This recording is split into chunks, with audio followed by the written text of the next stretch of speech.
Ladies and gentlemen, welcome to the bullpen.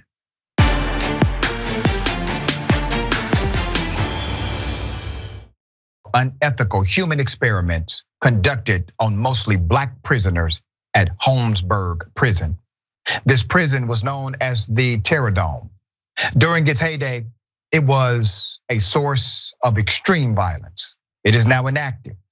But between the 1950s and the 1970s, it was the site of horrid experimentation conducted by a University of Pennsylvania faculty member.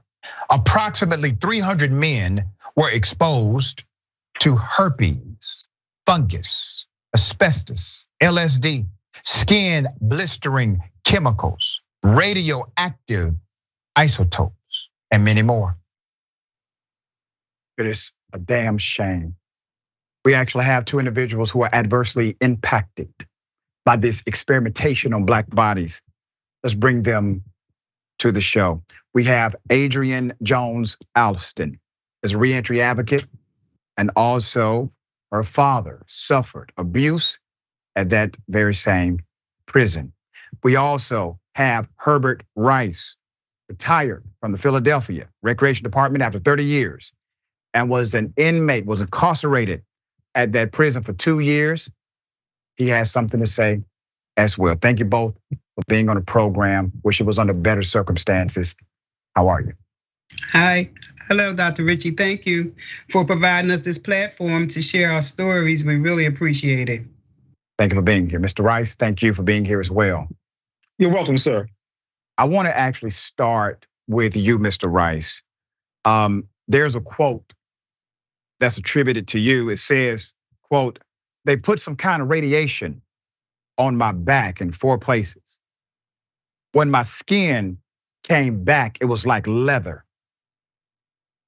You were a prisoner there for roughly 2 years. You said the worst experience involved a series of pills. Quote, "What was told to me afterward was that it was full of some type of living organism inside of these pills you were taking." Talk about your experience. How did this program work? Okay, Mr. Richey, back in 1967, I came to Holmesburg prison. I was a young kid, and my family didn't have a lot of money to be sending me for commissary and stuff like that. So you had to find your way to make it in jail. So I ran into some friends of mine that got me transferred over to H block, is where they had all the tests. And on that block, the horror of living started for me. And like you said, it was a radiation study. They put circles on your back, and the radiation would take your skin down to the white meat. And then they would put some kind of salves on it to bring it back. When they brought it back to the color of my original skin, I couldn't sleep.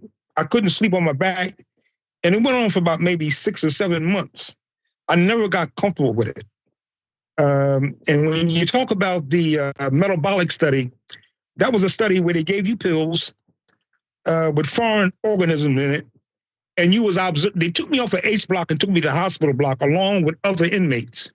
And you was observed for about 3 or 4 days to see what kind of changes you would go through. The changes for me didn't happen at Holmesburg prison. They happened after I got out. The other tests that I took was on my forearm. They would put some kind of, they would take a needle and shoot some kind of stuff under my skin that made it blister. And once it blistered, they would take these shears and cut that skin off and put it in jars and would put salve on your arm to kind of make you comfortable. One of the other tests that I took was when they made 4 incisions on the left side of my body, on my ribs, and they sewed me up with different materials, like red material, blue material, gray material. And that material was for the hospitals. Like in the operating room where you seen all white, well, they were using other colors, and they wanted to see if a person would get infected from these colors on the operating room. So they used us for that. So I never got infected. Nothing went wrong, no more than the 4 cuts on the side. And another test that I took was a milkshake study, where you didn't get no food. They just gave you a waffle and a milkshake for about 30 days. They wanted to see if they could contain your weight. When I went away, as a result of the Holmesburg ride, they transferred me to another prison. And that's when I started to feel effects, which I didn't know at the time, from all them tests that I took, especially the metabolic tests. I started to have nightmares. It got so bad that within that time period, between 1970 and 71, all the way up until about 2005, I went to 3 different mental institutions. And what they told me, I was bipolar. But I knew it was more than that bothering me. As a result of meeting Miss Jones, I was having nightmares for over 35, 40 years, and I didn't know where it was coming from. It changed my whole personality. I turned on my family. I turned on my kids. I turned on my wife, which I lost, and thank God I got them back. But I paid a price. It was like living in a horror story.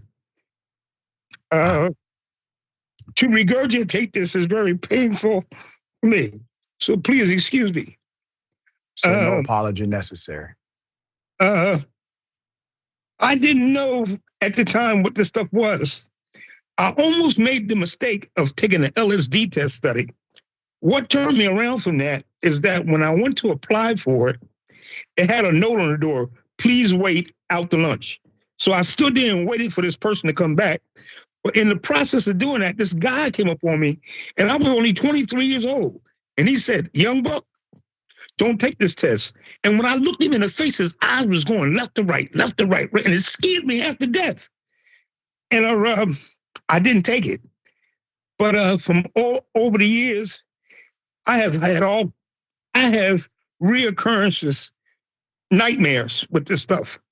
I never went out to get mental help, but as a result of that, I got help for my drug and alcohol.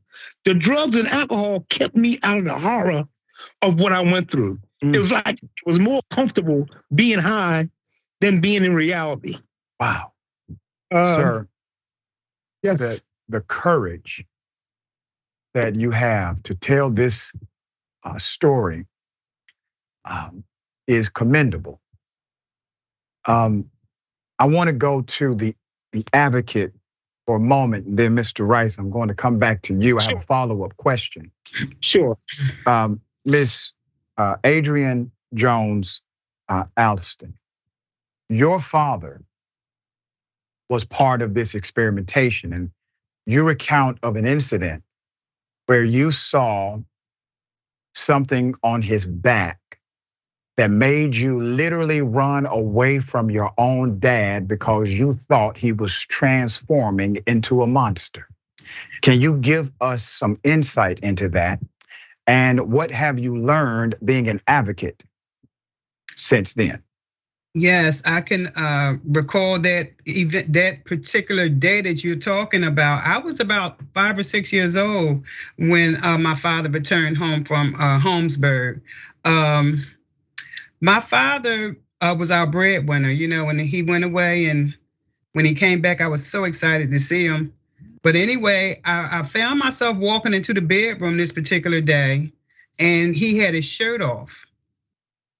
For some odd reason, I didn't see his shirt off. But anyway, I walked in and he had his shirt off and his back was turned to me. And what I saw looked like an outbreak of the picture that they show us now, what monkeypox would look like.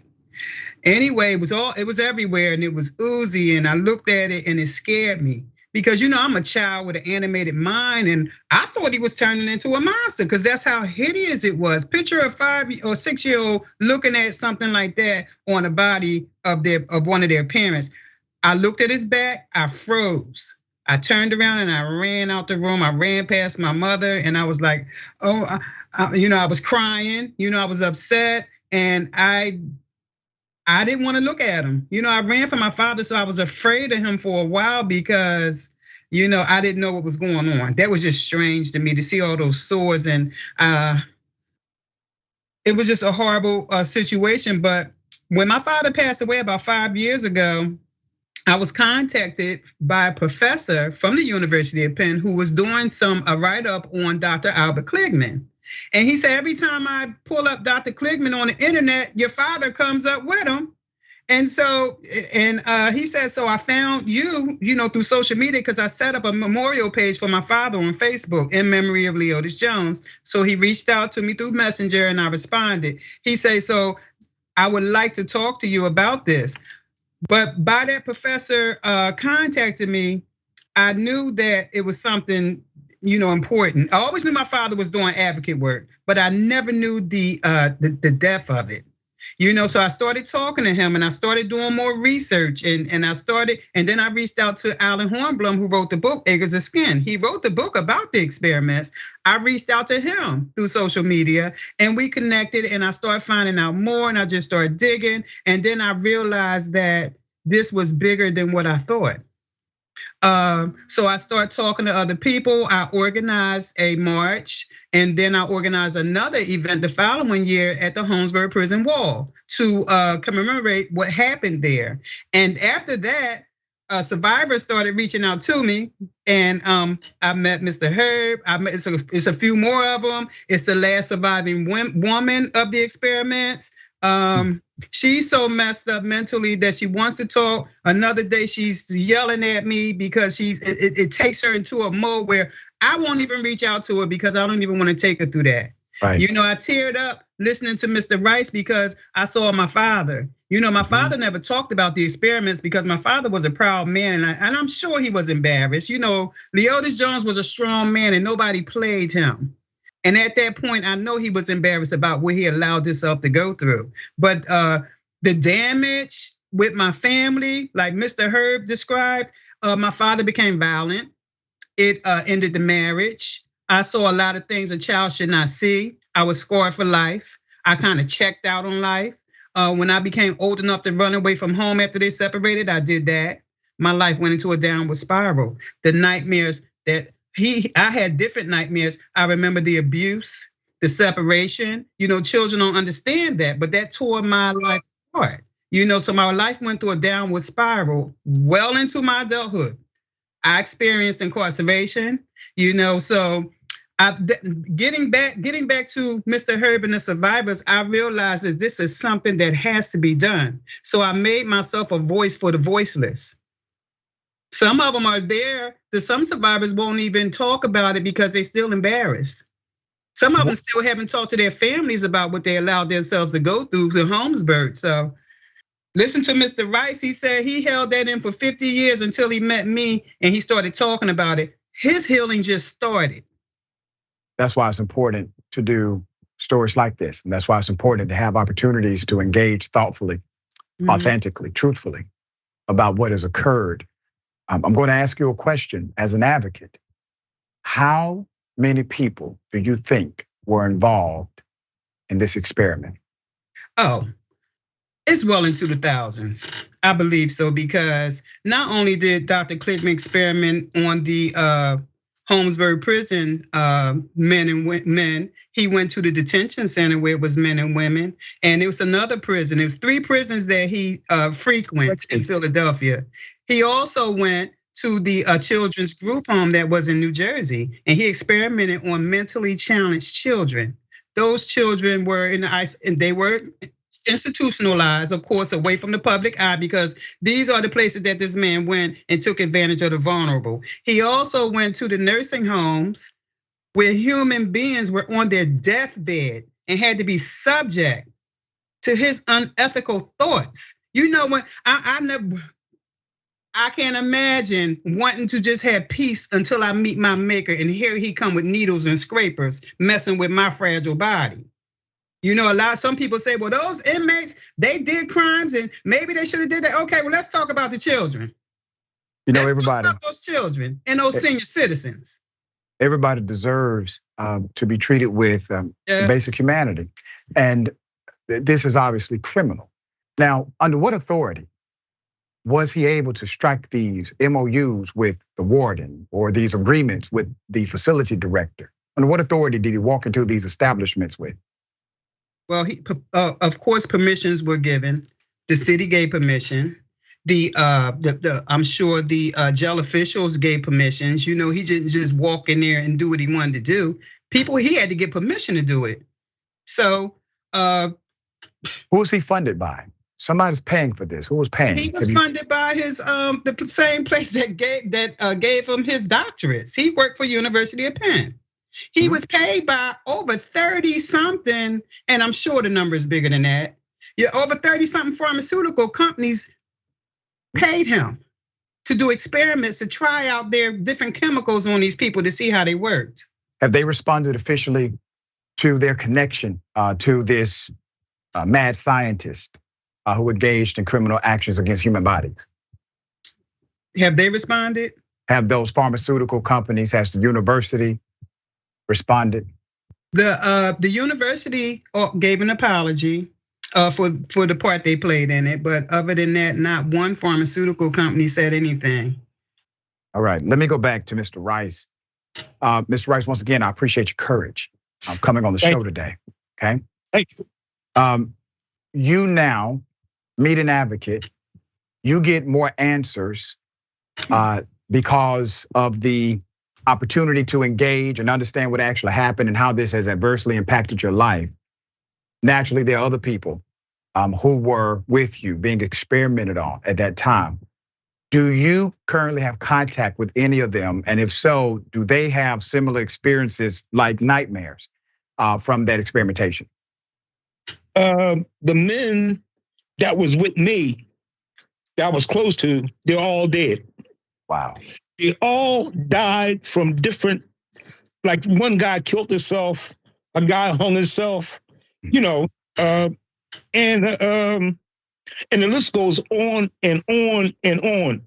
Now, there was a guy that was in this book from Alan Hornblum. His name was Snooky Vaughn. And as I know it, on H Block, I seen a major. He didn't dress in military clothes. He dressed in regular street clothes, but he was a major from the United States Army. He never involved himself with none of the inmates. When we seen him coming, we used to call him Dr. Death. I don't know his name, but guards had told me he was a major in the United States Army. And I seen other individuals come in and out of that place, and we was used, man. But all I could think about was the money. You know what I mean? Because I needed commissary, I needed to buy soap, I needed to buy cigarettes, I needed to buy this.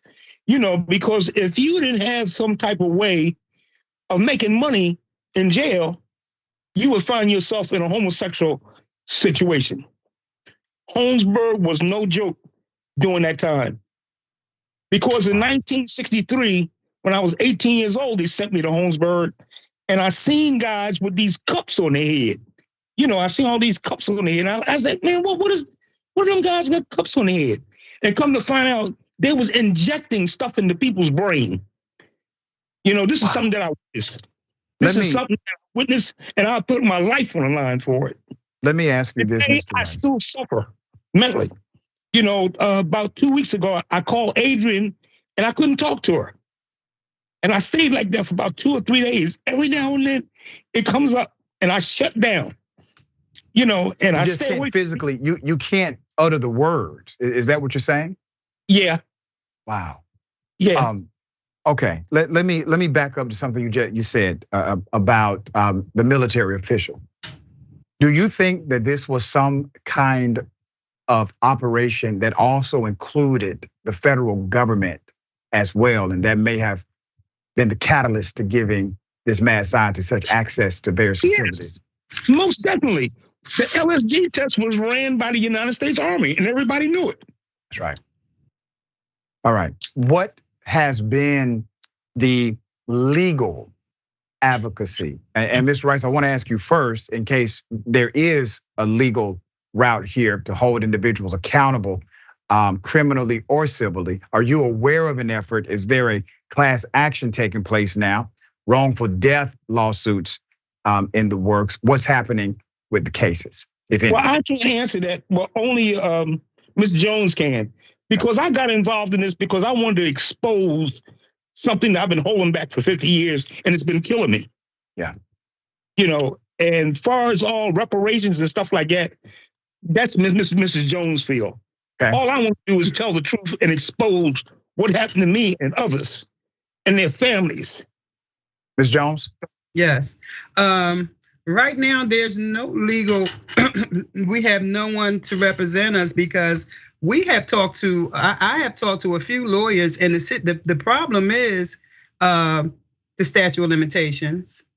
And then there's also the judge that threw the case out. Well, that's the same thing. But I don't know what it is. No one has stepped up to represent, these guys and the rest of us, the family members, the descendants. So we're still looking, and as far as reparations, we're exploring our options right now. I'm going to do something right after the show today. I'm going to send this segment to United States Senator Jones-Alston, who sits on a committee that investigates prisons. He's been very effective in many of these investigations. I'm going to also utilize whatever leverage, whatever I can add to this to get someone to advocate in the justice system for you. The statute of limitation dynamic is interesting because typically a jurisdiction will say, well, the statute of limitation doesn't really start until you discover that there has been a crime committed against you. So if your discovery is recent as far as criminal conduct being committed against you, that should start the statute of limitation countdown. But I will make sure that an attorney has this today. Before we part, Mr. Rice, are there any words you would like to offer those who will see this, want to become advocates with you, support you? Well, guys like myself that are still living, we want to get some kind of mental help. I reached out to get mental help, and I got scared because I thought they were going to put me back in the mental places, and they wanted to give me all kind of different stuff that made me feel weird. Even today, like I told Ms. Jones, I just want some help. Yeah. That's all I want. I don't know nothing about the money and stuff like that, but I want the families that suffered as a result of what happened to us. Because I did a lot of stuff to my family, because one of my daughters told me I was a monster. That's what she called me, a monster. And I guess that's what it was at the time. And I'm not all that healthy, but I get along, Yeah. I don't be around a lot of people and stuff, more or less to my family, because they help me a lot. But the tragedy that happened to people like myself, we just want help. That's all. I don't know about nothing else, but I would like to have help. Can I? Yes. Okay, what I did was I realized the importance of this particular issue. So I started up a 501c3 nonprofit called Jones Foundation for Returning Citizens. And that's the home of the Holmesburg Prison Survivors Network. That's what we call it. So we're doing a lot of work from there. We setting up programs, trying to get ready to apply for funding. We have different people on our board. People are getting it together. We have a website set up, so we can be reached through our website, Jones Foundation for Returning Citizens, Inc. That's our, jonesfound09.com is our website address. So we can be reached from that. I think that have email address. I have contact information, but the website is our primary way of being reached should anyone become interested in supporting us, helping us get from point A to point B, because apparently there's an elephant in the room. That's right. I'm saying? So, but this has to be done. It has to be done. The Henrietta Lacks Foundation support us. They paid my college tuition last year, and they also paid off my student loans. Another descendant of the survivors got college tuition through the Henrietta Lacks Foundation, so they're also being supportive. And as a matter of fact, we're going to be at Howard University in November. I'll send you the information. We'll be speaking at a conference, talking about our stories. It'll be myself representing the Holmesburg prison survivors, and it'll be some survivors there. The Henrietta Lacks family, we're waiting for a confirmation. The Tuskegee syphilis descendants will be there. So I'll send you guys the information so you'll have it in case someone asks us about that. I appreciate the courage. I appreciate the advocacy. If there's an update, we definitely want you to come back as it relates to the legal issues and the holding people accountable. I will do all I can. I was touched by this story from day one. It was unbelievable, but believable that this happened once again to those who are historically marginalized in our society. To Mr. Rice, to Ms. Jones, thank you both. We will definitely have you back very soon, but we'll be in touch. Mr. Richey, thank you. Thank you. Thank you. All right. All right. All right, I'm gonna ask everybody to do all you can. Do all you can to make sure you advocate for people who have been harmed in such a way.